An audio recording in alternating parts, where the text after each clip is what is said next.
இவ்வளோ பெரிய கிரவுண்ட் இருக்குல்ல, இந்த கிரவுண்டில் கொஞ்சம் வருஷத்துக்கு முன்னால் வரைக்கும் என்ன உள்பட நிறையா பேர் கிரிக்கெட் விளாட்றதுக்குன்னு உயிரை கொடுப்பானுங்க. உண்மையிலே எங்கள் அந்த மாதிரி விளையாட்டுக்கு அப்படின்னு உயிரை கொடுக்குறது நிறையா பேர் இருக்காங்க. அந்த மாதிரி என்னை சார்ந்த நண்பர்கள் நிறையா பேர் இருக்காங்க.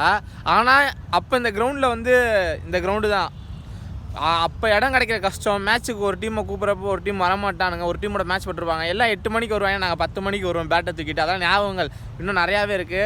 என் ஃப்ரெண்ட்ஸ் எல்லாருமே இந்த கிரவுண்டு தாங்க எங்களுக்கு கிரிக்கெட்டு எல்லாமே தெரியும்.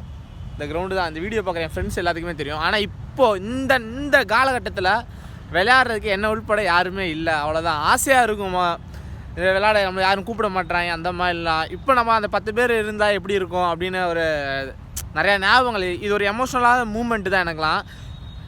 அந்த கிரவுண்டு தான் இப்போ நாங்கள் எப்படின்னா விளாட்றோம் அதே கிரவுண்டு தான். சொல்கிறதுக்கு எதுவுமே இல்லை. மதுரை மக்கள் எல்லாத்துக்குமே தெரியும் பசுமலை கிரவுண்டு தான். இதே மாதிரி அரசடியும் ஒன்று இருக்குது, அவ்வளோதான்.